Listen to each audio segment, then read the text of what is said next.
So when someone's navigating this sort of murky stage, ideally, right, we'd be taking cues from the other person, knowing ourselves well, keeping God at the center, and just sort of approaching in quite a healthy way. And there's no like prescriptive, like this is the right way, this is the wrong way to do it. As long as everyone's being respectful, keeping comms high, as you say, like building that person up, blessing them, leaving them better than when you found them, and all of those kinds of things. And there are different ways of doing that, but you did kind of take the time to reflect and write down a structure of how you thought you could do that best for you that could be helpful for other people to hear about. And it may be like take a couple that work for you or add your own in, but I'd love to talk to you about those. Yeah, this might sound a little bit weird and a bit controversial, but I had like a little bit of a loose time restriction on dates. Oh. Yeah, especially at the beginning. So I would say, okay, I'm not going to go on dates longer than kind of 2 hours. Okay. Obviously, if it went over a little bit longer, then like fine.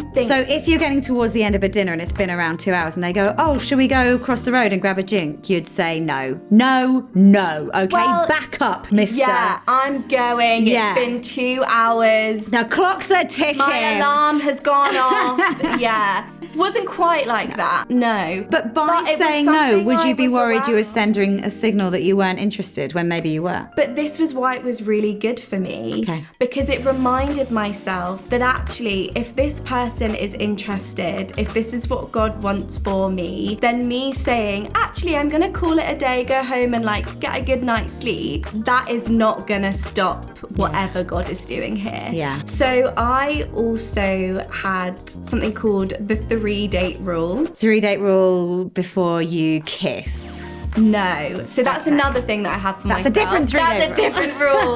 That's a different physical boundary rule. 3-date rule was to challenge myself to not dismiss someone too quickly. So I think a challenge with this early stage is that we can have really clear kind of sense of type in our head. Yeah. Basically, we can be a little bit too picky. Working out what my non-negotiables were and my core values, and also some of my nice to have. So nice to have. Nice to Rocking have. abs. Yeah, I'm joking. exactly. How did